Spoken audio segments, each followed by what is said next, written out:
గతంలో కొంతమంది బీఆర్ఎస్ ముసుగులో ఉన్నటువంటి అగ్రకులాలను నాయకులుగా ఉంటారు. కింది కులాల వాళ్ళంతా అగ్రకులాల చుట్టూ చేరి వాళ్ళని గెలిపించడానికి ప్రయత్నం చేశారు, గెలిపించినాక వాళ్ళకు పదవులు రాకపోతే మళ్ళీ వాళ్ళు ఇంకొక అగ్రకులం పార్టీ కిందికి వచ్చేసి వాళ్ళని గెలిపించడం చేశారు. అంటే ఒక అగ్రకులం మీద వ్యతిరేకత ఏర్పడితే ఇంకొక అగ్రకులం పార్టీకి వచ్చి మళ్ళీ వీళ్ళని గెలిపిస్తారు. ఇక్కడ అన్యాయం జరిగింది, కడుపు నిండలేదు, మాకు పదవులు లభించలేదని మళ్ళీ ఏం చేస్తారు, కాంగ్రెస్ పార్టీలో ఉన్న అగ్రకులాల వైపు మళ్ళీ వెళ్తారు.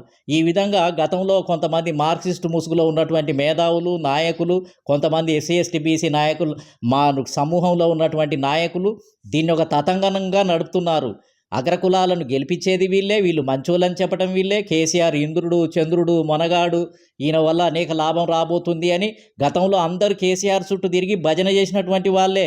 ఆయన పంపిణీ చేసినటువంటి సదుపాయాలన్నీ తిన్నవాళ్ళే, ఆయన డబ్బు ఖర్చు పెడితే అనుభవించినటువంటి వాళ్ళే, ఆయన మీటింగులు పెడితే అందులో కూర్చొని వేదికల మీద మాట్లాడినటువంటి వాళ్ళే.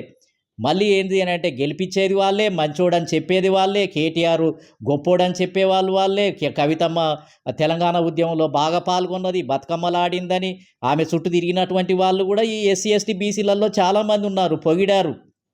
మళ్ళీ ఇక్కడ వాళ్ళకు పదవులు లభించకపోతే, సరిగా వాళ్ళకు కడుపు నిండకపోతే, వాళ్ళకు మర్యాద సరిగా లభించకపోతే మళ్ళీ ఏంటిది అని అంటే కేసీఆర్ను తిట్టి, కడుపు నిండినటువంటి వాళ్ళేమో మౌనంగా ఉన్నారు బీఆర్ఎస్ పార్టీలో, కడుపు నిండినటువంటి వాళ్ళంతా మళ్ళీ తిట్టుకుంటూ మొత్తం అప్పుడు గుర్తుకొచ్చింది వాళ్ళకు కేసీఆర్ కుటుంబం. కడుపు నిండనప్పుడు ఓహో కేటీఆర్ ఆయన కొడుకు, ఆయన బిడ్డ మీదేనా పార్టీ మీరే నడుపుతారా అని మళ్ళీ ఈ కొత్త సమస్యను లేవదీసి చాలా చాకచక్యంగా మళ్ళీ బీఆర్ఎస్ను దెబ్బగొట్టి మళ్ళీ ఏంటిది అంటే కాంగ్రెస్ వైపు వెళ్తారు. కాంగ్రెస్ పార్టీలో మళ్ళీ అక్కడ తిండి పెట్టేటోడు ఉండాలి, మీటింగులు పెట్టేటోడు ఉండాలి, మళ్ళీ పదవులు ఇచ్చేటోడు ఉండాలి, మళ్ళీ వాళ్ళు పోగానే పీట వేసేటోళ్ళు ఉండాలి. మళ్ళీ ఆడ కొంతమందికి దొరకకపోతే, సరైనటువంటి ప్రాతినిధ్యం లభించకపోతే మళ్ళీ కాంగ్రెస్లో వీళ్ళు ఇట్లా వాళ్ళు అట్లా అని మళ్ళీ వాళ్ళ మీద తిరుగుబాటు చేసి మళ్ళీ బీఆర్ఎస్కు రావాలి, లేదంటే ఇంకో అగ్రకుల పార్టీకి వెళ్ళాలి. ఇదే కదా జరిగేది. అంటే అగ్రకులాలు చాలా గొప్పవాళ్ళు, మంచివాళ్ళు, పటిష్టవంతమైనటువంటి వ్యక్తులు, ఈ దేశంలో వాళ్ళని మించిన నాయకులే లేరని ప్రచారం చేసింది ఈ మేధావులే కదా, ఈ నాయకులే కదా. మొత్తం వాళ్ళే ప్రచారం చేస్తారు, అందలం ఎక్కిస్తారు, అధికారంలోకి తీసుకొస్తారు.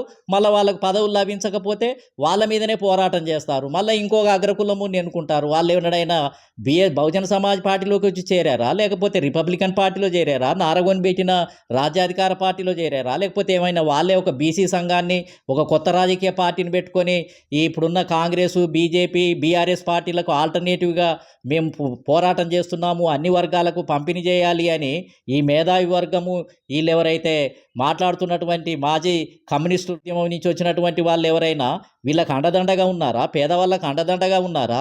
వీళ్ళందరూ వచ్చిన దాంట్లో అగ్రకులాలనే మంచి వాళ్ళని ప్రచారం చేశారు, వాళ్ళనే గెలిపించారు, వాళ్ళ వల్లనే సక్సెస్ అవుతుందని ప్రచారం చేశారు. చివరికి వీళ్ళకి పదవులు లభించకపోతే రివోల్ట్ అవుతారు.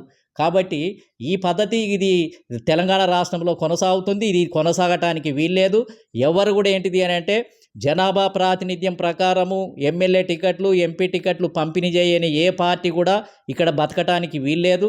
దాన్ని మన గ్రామాలకు రానియటానికి వీల్లేదు. దీన్ని వ్యతిరేకించాలి.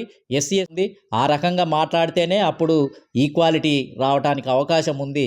కాబట్టి దీన్ని మనం అంతా కూడా గుర్తించాలని చెప్పి సందర్భంగా విజ్ఞప్తి చేస్తున్నాం.